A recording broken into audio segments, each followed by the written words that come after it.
vidéo pour exercer un droit de réponse à Emmanuel Macron. Après avoir suivi son discours, j'étais tellement énervée que je ne pouvais pas attendre d'arriver chez moi pour lui répondre. Macron, hier, votre prédécesseur Sarkozy a dit que le problème de l'Afrique, c'est de ne pas être entré dans l'histoire. Aujourd'hui, vous dites que le problème de l'Afrique, c'est un problème de civilisation. S'il est peut-être vrai que le problème de l'Afrique, c'est de ne pas être entré dans l'histoire, votre problème aujourd'hui, c'est que vous êtes en train de sortir de l'histoire. Hier, vos ancêtres sont venus en Afrique, en terre bénite, pour rechercher l'asile. L'Afrique, dans son esprit d'accueil, dans son esprit humanitaire, a ouvert la porte à vos ancêtres. Vos ancêtres ont tout volé chez nous. Nos richesses, notre culture, notre savoir, jusqu'à notre spiritualité. Et ensuite, ils ont détruit l'Afrique. Et ils sont revenus prétendre que nous ne savions rien avant leur arrivée. Ils ont écrit pour nous notre histoire. Ils ont dressé les Africains les uns contre les autres. Ils ont fait de nous les frères ennemis. Si cette ruse a marché pendant longtemps, vous vous rendez compte aujourd'hui malheureusement qu'il y a une nouvelle génération d'Africains aujourd'hui qui est en éveil. Une nouvelle génération d'Africains qui a finalement conscience de son histoire, qui a finalement pris conscience d'où il vient. Et cette génération-là vous fait peur. Vous vous rendez compte aujourd'hui que si vous avez réussi à transformer nos parents qui ont la responsabilité de nous gouverner en pantins pour qu'ils travaillent pour vous, vous vous rendez compte que ça ne va plus durer longtemps. Ça ne va plus durer longtemps parce que la jeune génération d'Africains n'est en rien semblable à nos parents ou à nos ancêtres. Et ça vous fait énormément peur. Et vous vous rendez compte que vous êtes en train de sortir de l'histoire. Emmanuel Macron, on ne crache pas sur la main qui te nourrit. L'Afrique vous nourrit.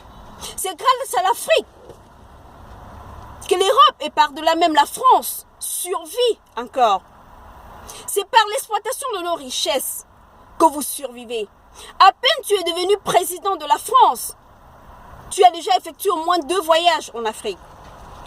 Quelques semaines seulement après ton installation, ton premier voyage c'était au Mali. Et c'était pour y faire quoi?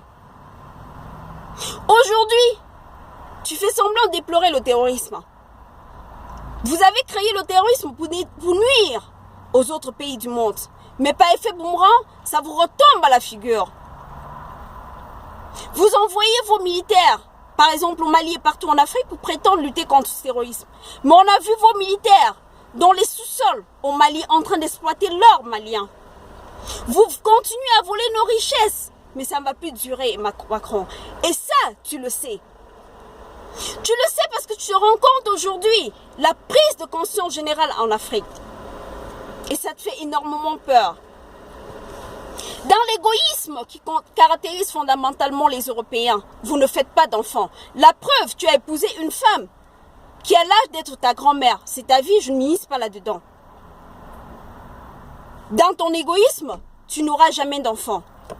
Et tu t'attaques à la femme africaine parce qu'elle fait 7-8 enfants.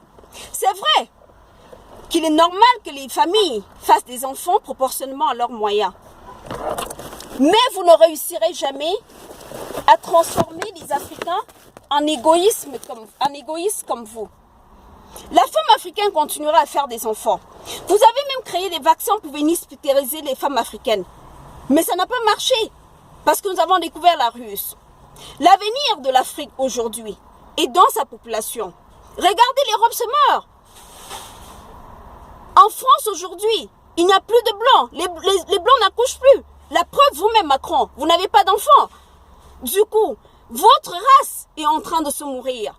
Et vous avez énormément peur parce qu'avec le mal que vous avez fait à l'humanité, vous savez que en devenant une minorité démographique, c'est la fin de votre race. Vous allez sortir de l'histoire. Et ce qui restera de votre peuple, ce qui restera de vos enfants, peut-être vous n'avez rien à craindre dans les prochaines décennies. Mais d'ici dans même pas 100 ans, ce qui restera de la race blanche rampera au sol pour venir en Afrique, pour demander l'asile. Vos enfants reviendront à la terre promise, qui est l'Afrique, le seul continent viable que Dieu ait donné à l'humanité. Aujourd'hui, vous cherchez la ruse pour déstabiliser les femmes africaines. Elles ne doivent pas faire des enfants. Les Africains n'ont pas de civilisation. Vous nous traitez de sauvages. Vous nous traitez de je ne sais pas trop quoi. Mais Macron, non seulement vous n'avez pas de civilisation, mais même l'histoire que vous pensez avoir est en train de disparaître. Et c'est ça qui vous fait peur. Et vous avez le droit d'avoir peur. Chers Africains, je ne sais pas combien d'insultes vous voulez encore encaisser pour comprendre qu'il est temps pour que ceux de vous qui hésitiez encore à vous mettre de vous et comprendre que définitivement l'Afrique, comme un seul homme, doit se mettre debout pour barrer la voie à l'oppresseur. Ceux d'entre vous qui hésitaient encore hier, combien d'insultes voulez-vous encore encaisser? Plus que jamais, l'Afrique doit former un bloc et barrer la voie à l'oppresseur. Leur histoire est en train de terminer. Alors, mettons-y fin et le plus rapidement possible. Partagez cette vidéo. Abonnez-vous à ma page. Ensemble, les Africains, main dans la main, doivent réécrire leur histoire. Et elle doit être, comme le disait un sage africain, une histoire de gloire, une histoire de bravoure, une histoire de